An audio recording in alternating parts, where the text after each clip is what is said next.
చెట్టుబడి తెలుగు లోగిలి. అనగననగరాగ మతిశైలుచునుండు తినగ తినగవేము తీయనుండు సాధనమున పనులు సమకూరు ధరలోన విశ్వధాభిరామ వినురవేమా.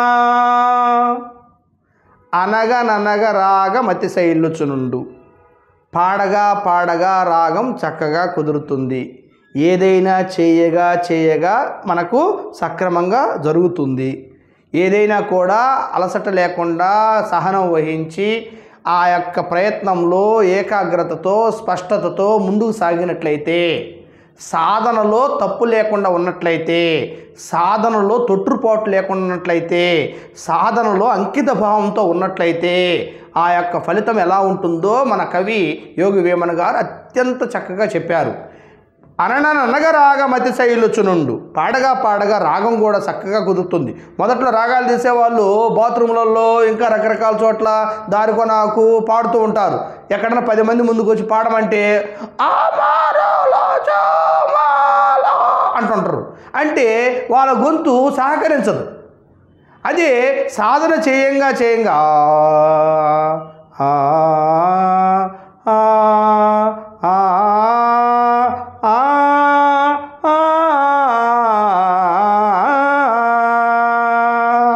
ఇలా చేయంగా చేయంగా గొంతు కూడా సవరణ అవుతుంది. స్వచ్ఛమైనటువంటి స్వరము నీ నోటి వెంట వెడలుతుంది. అదే చెప్తున్నాడు. అననననగ రాగ మతిశైలుచునుండు తినగ తినగ వేము తీయనుండు. వేపాకు చేదుగా ఉంటుంది, కానీ రోజు ఒక వేపలతో